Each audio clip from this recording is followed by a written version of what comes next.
Welcome to the Glolent podcast, the podcast for remote work and freelancing in practice.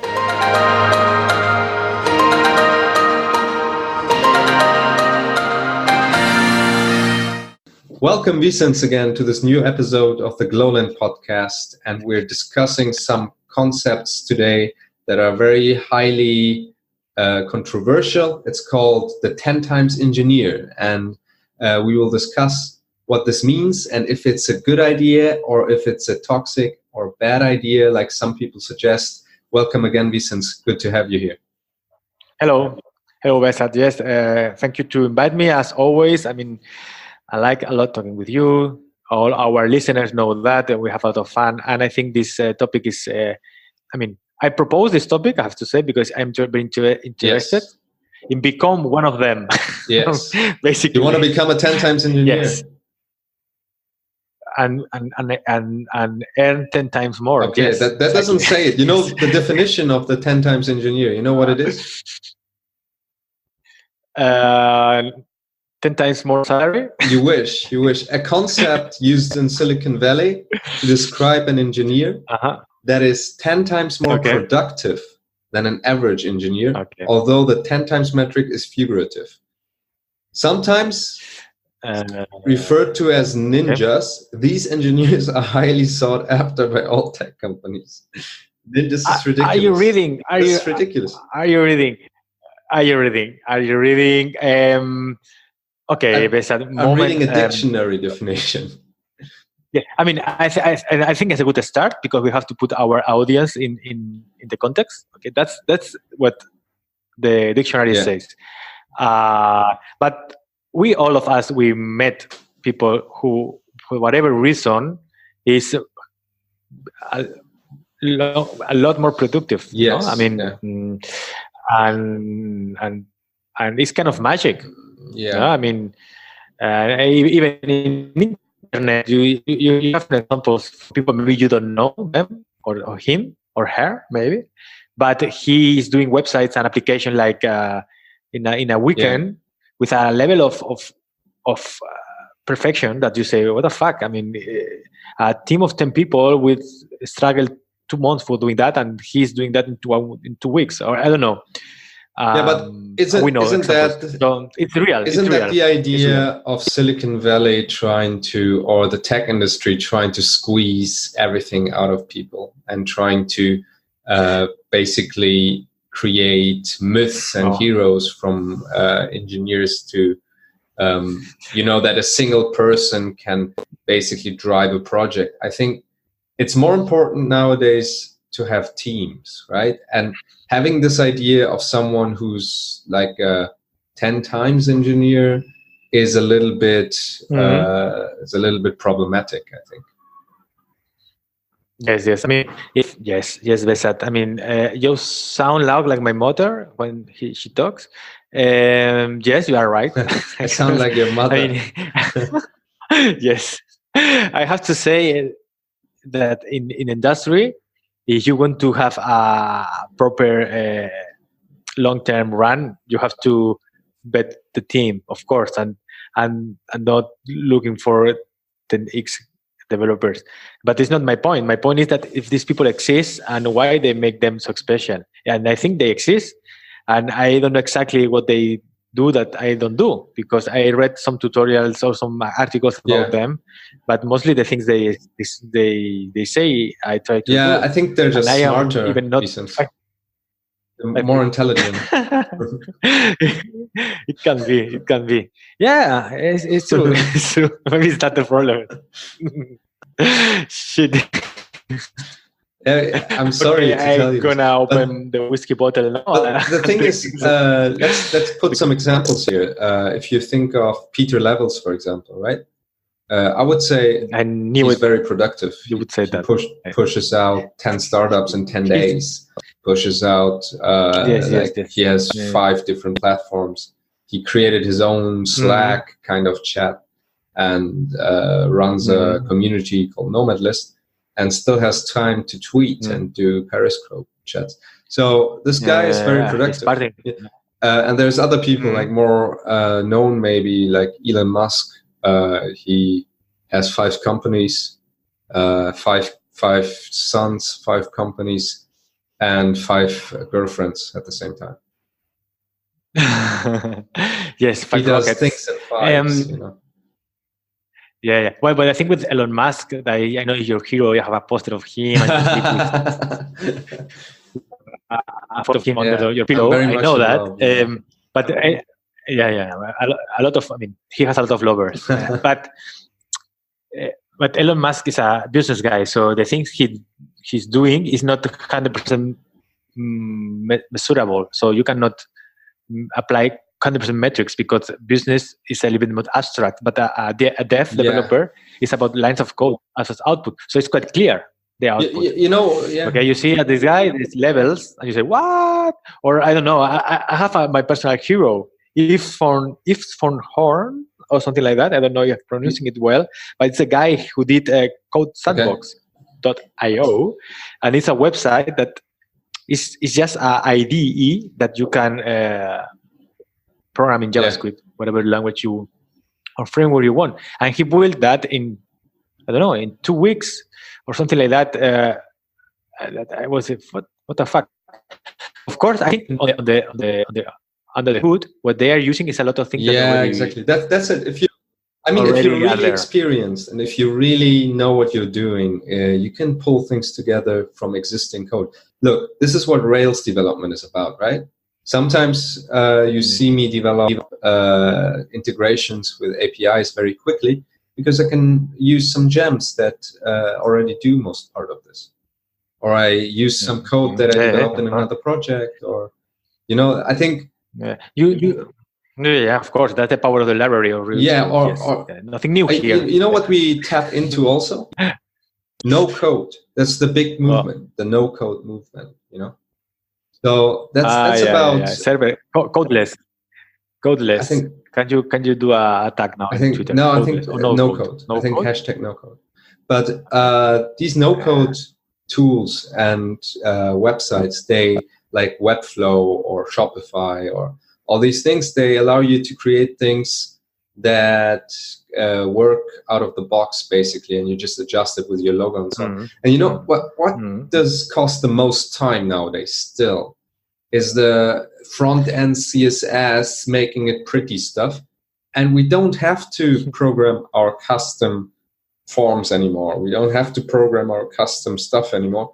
And I think the 10 times engineer is more about a person that's senior enough to know the tools and to know what to use what for. It's not a person that is enhanced with crazy skills that other people cannot ever possess.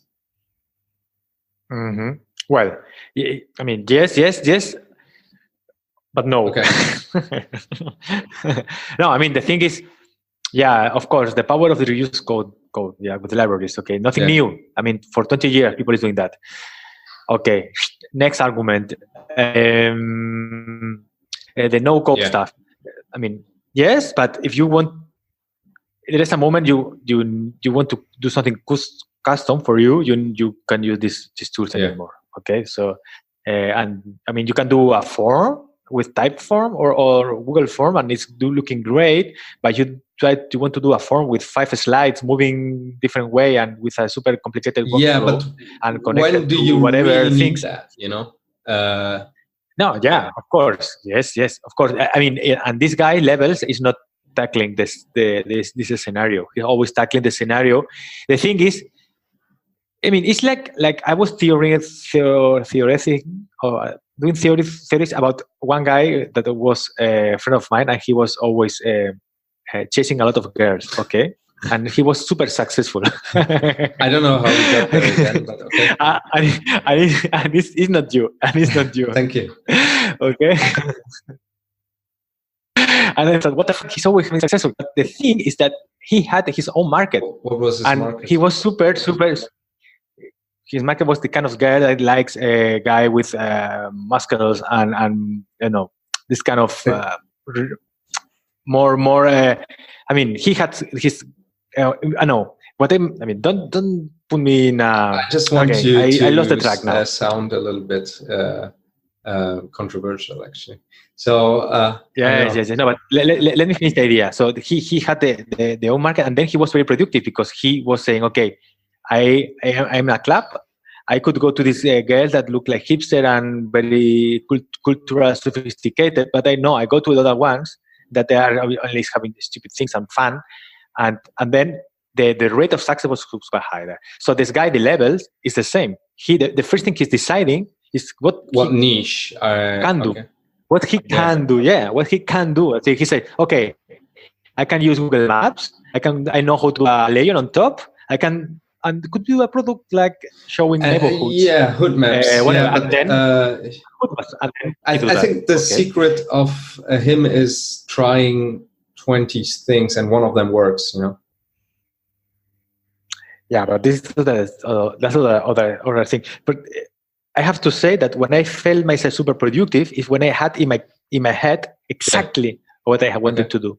If I know that exactly, and I know the tools I have, it's super productive. And then I just grab things and put together, and everything is working great. But if I have some grays or some black box that I don't know how to tackle, then super slow, because then I don't know, I have to read here, I have to read there. Yeah, if you use known technology, for example, if it's a known tech stack that you have experience with, you're super quick. But if you basically tap into a new thing, and you have a clear visualization, so you have exactly I could move to the future and know what it will look like. That's the thing. So basically is that. And I met some 10x guys, and I have a friend of mine that now is CTO. I don't know if a friend anymore because I send messages. he doesn't answer me. He ghosted you. Although I was his boss a long time ago, but okay, it doesn't matter. I have good appreciation. And I remember when we met him the first time in an internship, because we got the internship, and me and my boss at that time, we were super surprised because he was super fast. We said, okay, you can do this. I don't know, this admin panel, some kind of startup, and 2 days later, it's ready. And we're thinking, what the fuck? And later on, we knew that he was a little bit deaf. Okay, so he couldn't hear well. Okay. He had to have an implant in the ear to the ear, not to listen properly. And I don't know if it kind of relate. I am not taking that, but I think ridiculous. I think that he was, he I don't know. He had this focus because he was concentration. This is ridiculous. Not anymore in that time, but maybe when I was a child, and he developed an isolation moment. I remember him looking at the screen. No, I was working with him afterwards, and he was a smart guy, but I was not smart than that. He was not smart. At least at the same level. IT wise. Okay. But he had this. I had to say I wasn't buying him a lot at the beginning, and taking advantage of him. I was putting a lot of medals on my own with his work. Very nice. No. Can you hire him for Glolent? A CTO in Lidl. He's CTO at Lidl. Lidl Barcelona. Oh, that's pretty cool. That's pretty cool. It isn't really. Lidl isn't really a cool company, but I guess it's cool to be. It's quite big, right? And he's a young guy, I guess. 35 or so. Then. I don't know. No, he's super busy. I was trying to find a way to have a lunch with him, and he maybe he doesn't want to meet you. Maybe it wasn't meet you. Okay, whatever. Okay, maybe he. Yeah, if you listen to what's his name. I don't say the names in this. It's forbidden. You know the rules of the public discourse. So, CTO at Lidl. Everyone can actually Google him on LinkedIn. Yes. Searching on LinkedIn. So, if you listen to this podcast, I doubt you do, but please answer to Vicens' messages and meet him. He really misses you. I miss him a lot. I have to say, I had fun as well. I say that now. because I have to. If he listens, like, So some nice. So I think another thing that's popular in Silicon Valley is enhancement drugs. So some people take Adderall or something to enhance their concentration and their programming speed. I had. Yeah. It's a big trend as well. Yes. But drugs. You know what the problem is? If you can be a 10 times engineer for a short period of time, like a lot of people can do it. You just work very focused and hard. You basically do nothing else. You take Adderall, maybe just take some. I didn't never do that, and I wouldn't recommend it. But people in the games industry, you've been a game developer as well, right? They work crazy hours too, and they burn out. I'm just saying, after 2-3 years doing that, not granting yourself time for recovery, you can be a 10 times engineer, but then you're a 0 times engineer, basically, because you have to recover. I met some people that they had this. Yeah, me too. In the games industry is fairly common, because read about the Red Dead Redemption controversy. Read about EA in general, like game industry in general. That's often that companies expect you to work 60 hours plus because you're so privileged to work at a game that so many people play. After you finish, you burn out and they fire you. So that's kind of like a hire and fire and throw away mentality. That's kind of toxic to the society, because as developers, it's fairly new jobs though, right? This is the digital revolution. We have a new way to work, and it's fairly new to have this job of sitting and programming all day, which is quite intense. And I think we haven't figured out a good balance yet, because I don't know the numbers exactly, but I think there's a lot of people who overwork themselves on the computer, and it isn't considered hard work by many, as if you were doing construction or as if you were doing some other things that are more physically difficult. So I don't know if 10 times engineer is something we want to glorify. It's more like something we should be careful with, because it's better to have a healthy, productive, long-term team, right? You finished? I finished, yes. I have my little monologue time, so you can... No, you're right. You're right. I cannot say anything against that. Yes. I mean, the world would be better without 10x development. Would it? I don't know if it would be better. On the other hand, to contradict myself, I think if you want to do something really new and something with a lot of challenges, like building rockets, you cannot have a 30-hour work week. That doesn't really work. 30 hour, you mean? 30 hour, 4-day work week. That doesn't work. I think Elon Musk, I read this book about SpaceX, and I think it's kind of believable that they work 80 hours plus a week. And I think it's necessary sometimes. But it doesn't mean that that's an exception. It doesn't mean we want this to be the standard, It was my point. I mean, I was not saying that we want all of us being 10x guys. I mean, I am not a defender of productivity. I mean, I think we live in a society where productivity is a must and give us a lot of problems. Okay, I'm saying that there are people who is 10x more productive. But only for a short period of time. I think these people are more likely to burn out or have some other problems. Yes. I think it's I don't believe it is it is a model for society. No, but one thing I wanted to add, I forgot, is that but when you are young, I mean, we are young, but when we were younger, with 22 years old, you were able to put your body in the limit more often, and without any big issues. So working 14 hours was okay. I did it because it's not always only game industry. In general, the creative industry. Yes, that is true. All the industry that involves creativity and says to you are doing things like exactly. The whole industry is a scam. Yeah. Well, yeah. I mean, it's still to convince the people they are. It's another conversation. But yeah, when you're young, you are even more. You can party hard the whole weekend, 24 hours non-stop, and Monday you can even work hard, and that's it. When you are older or you are just with more responsibilities, then you have to take care of that because your body is not the same as before. Exactly.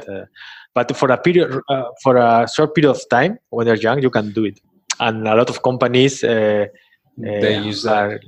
They grow based on them. It is true, especially media companies, small game companies. They are having engineers or they have people that work crazy hours and don't demand a lot of money, because when you come from university, you think, oh, this is a lot of money, but it actually isn't. And so to keep this podcast short, let's summarize our views. Our views. Maybe I don't think I changed my mind in this conversation, but it was not my point. But it was a good conversation. But tell me what you conclude. What's your idea about 10 times engineers? Well, I think they exist. I saw some of them. It's not clear for me. They sound like unicorns, like this legend. They exist. I saw them. I really did. I saw them. They were in the woods. Maybe they are smarter. Maybe they are smarter than me. Is what I'm learning. So I could try drugs. Exactly. Don't. I wasn't recommending taking drugs. No. But in the industry in general, we have to go for team, for conciliate. I don't know, but to put together personal and work life. Everybody happy. That sounds ironic, kind of stuff. In your tone of voice. No, but it's true. I mean, because it's what. Yeah, yes, it's ironic. Yes, but yeah, that was my point. My summarizing. You? My point, my learning is that I think in some cases people can be more productive. To label people as 10 times engineers is a little bit weird to me, but people can be more productive than others, especially for a period of time. I think it's like in any scenario, in any job. There are people who are just more productive because they're more ambitious, they have more talent, and they have more training, basically. So that's the same thing in engineering, of course.